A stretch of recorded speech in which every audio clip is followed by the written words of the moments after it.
منتج عبد العزيز المنصور الله يرحمه وشركة النورس. كنت أروح ألقى سايق على الباب، ألقى غداي، ألقى المكان اللي بكتب فيه واجباتي، بسرعة بسرعة يلا ودوهم البيت عشان بكرة عندهم مدرسة. يعني متبنيينك، يعني بالضبط تبني بالضبط. وفي خوف علينا كان يعني وجو الحميمية هذا، فما كنت أحس إنه أنا رايحة حق غرب أو ناس ما أعرفهم. نعم. بمنتهى الاستمتاع والفرحة وقلبي يطق قبل لا أروح لهم. فكان شيء حلو من جميل. اللي كان يحب حضورك في هالأعمال ويشجعك في البيت؟ والله كلهم اخواني، حتى والدتي الله يرحمها. والدتي عندها الحس هذا. على فكره والدتي لا تقرا ولا تكتب، بس عندها الحس الفني، التذوق، لمعه يعني هذا، يعني التذوق نقول، خلينا نقول التذوق. يعني كانت تحب تشوف افلام الاسود والابيض وتنتقد، عرفتي الاداء ما اداء مشاهده محترفه يعني. بالضبط. اي بعدين بناتها الاكبر خواتي سعاد ونجاة وابتسام سبقوني في هذا المجال، فكانت هي معايشتهم بعد. فلما جيت انا لقيت رعايه ودعم منهم اكثر واكثر، وكانوا حريصين جدا، وما تتخيلي ايش كثر كانوا متزمتين يعني في اشياء كثيره، والى الان يعني هم ما تغيروا، طباعهم ما تغيرت. اهلي فكانوا حريصين على دراستي، حريصين على انه انا اخلص دراسه، انه انا اكتب واجباتي، انه انا لازم اداوم المدرسه ما اغيب عشان الفن ياخذني وينتقدوني مدرساتي وابلاتي يعني في المدرسه. فهذا الجو والبيئه اللي انا عايشه فيها هي اللي ساعدتني ان انا اوصل للي من البدايات يمكن، وحتى الجو العائلي. راح نرجع الى هذا الموضوع، الى ابي وامي. مع التحيه فاصل ونلتقي بعد قليل مع الفنانه هدى حسين.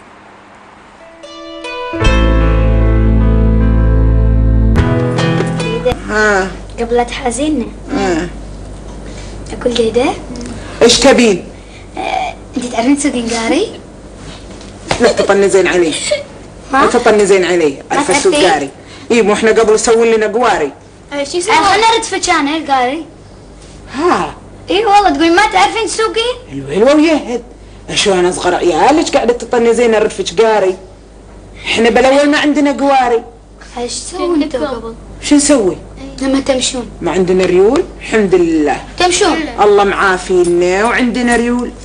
نمشي. انا قبل اشيل اميمتك على كتفي عمرها 3 سنين، والزبيل على راسي، عاد شوفي في خام، في شيء موديته غريض. المهم تشيلين امي على كتفك؟ اي بعد امك صغيره، وامشي من جبله الى شرق.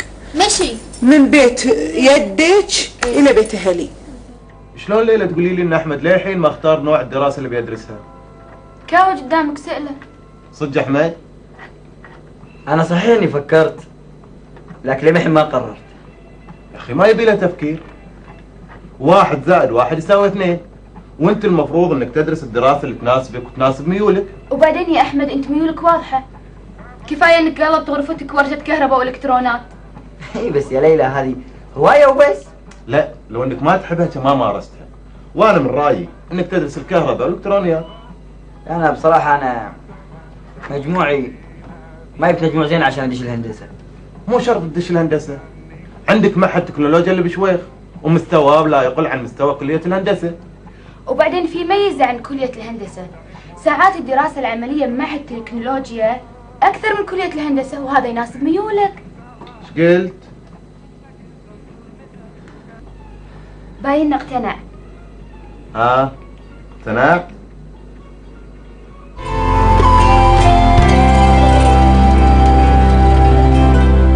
يمكن يعني كلامك يفضي بسؤال، ليش لمعت هدى حسين من دون الأخوة؟ يعني من بينهم ليش هدى حسين هي اللي لمعت بالعائلة؟ مع ان هم لهم اسهامات ولهم ادوار ولهم كذا، واحنا اللي تابعنا بالخليج خصوصا، يمكن احنا مشاهدينا عرب يمكن اكثر. بس احنا الخليجيين احنا عارفين يعني ابتسام وعارفين سحر وعارفين كذا، بس ليش هدى هي اللي اخذت الحضور هذا؟ والله سعاد والنجوميه يعني خلينا نقول. يعني اختي سعاد في وقتها ايضا لمعت في مسلسلاتها، وهذا ابتسام ايضا، بس يمكن انا اي سعاد ما استمرت بحكم يعني الان هي مذيعه في اذاعه الكويت قسم الاخبار، فتفرغت لوظيفتها في قسم الاخبار. يعني ايضا مو بعيد عن الاعلام يعني، واولادها ما شاء الله كبروا وصاروا ريايل. المرحومه اختي ابتسام طبعا يعني ايضا فتره انقطعت عن التمثيل. هدى يمكن لانه انا نفسك اطول مش بس نفسي أطول، لأنه أنا يعني ارتبطت في الأطفال وفي مسرح الطفل، لاحظي هذه النقطة، وتربيت معاهم جيل مع جيل جيل مع جيل، وبعدين أخذت خط الاستعراض، خط الغناء، خط نوعتي. التنوع هذا هو يمكن اللي شوي اختلفت فيه هدى عن خواتها، وعطاك التنوع اللي ممكن نقول كذا شيء، يمكن حضورك في كذا مكان، ويمكن جديد. ايضا يعني يمكن هذه الموهبه تحتاج احيانا الى نفس طويل، انا قصدي بمعنى ان في ناس حابين هالجو، وفي تحدي احيانا يصير هذه مشروع حياتهم، انه خلاص يعني مش سهل انك تتراجعين، يعني صحيح.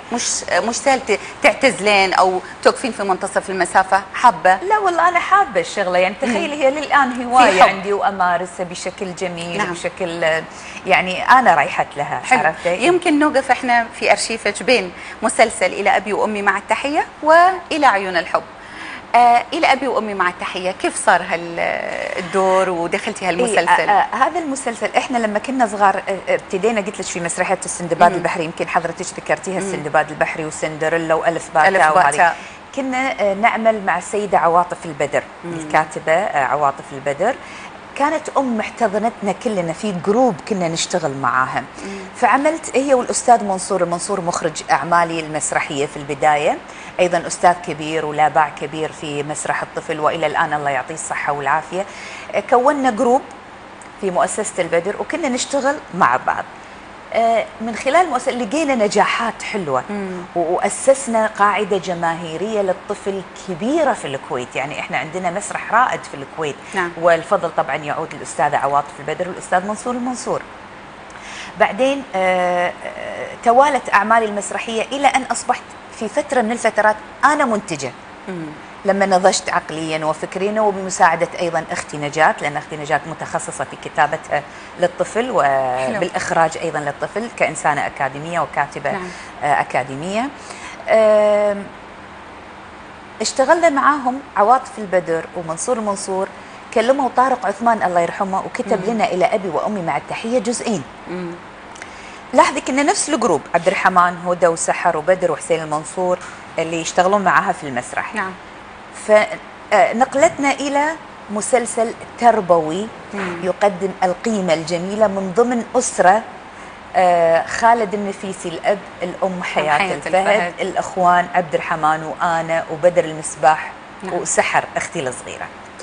العمل لاقى نجاح منقطع النظير بجزئيه، وإلى الآن يشاهد. نعم. ويعرض، لأن لما كتب بشكل جميل وعفوي، ترى يعني هو لما كتب الله يرحمه طارق عثمان كتبه بشكل عفوي. ليش؟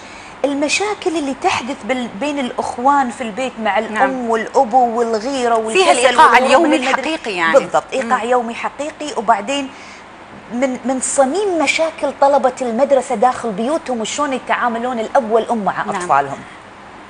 حياة أتقنت دور الأم. خالد النفيسي كان فعلا أب الله يرحمه. كنا نعيش هذا الجو اللي قلت لك الأسري. نعم. نكتب واجباتنا كنا في الاستوديو. كانت إذا واحدة فينا مريضة يحس فيها خالد النفيسي، تحس فيها حياة الفهد. وانت قاعدة تستعرضين هالمرحلة وكأنه ما راح نقول الزمن الجميل، وكأنه فعلا هو الزمن الجميل. يعني لأن احنا دائما نقول كان في الزمن، يعني هذاك العمل اللي كان بالزمن الجميل. يعني حياة الفهد كنت تشعرون فيها في هذاك الزمن أم حقيقية، قلب مرهف على أولادها الأربعة. خالد النفيسي كذلك بنفس الوقت.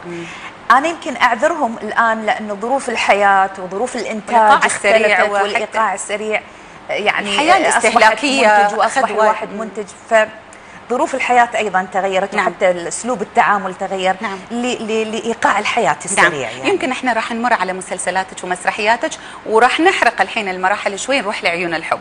مؤخرا هذا العمل يعني هذه قفزه. نعم. خلينا نروح لعيون الحب. طبعا عرض لك مسلسلان ممكن نقول في موسم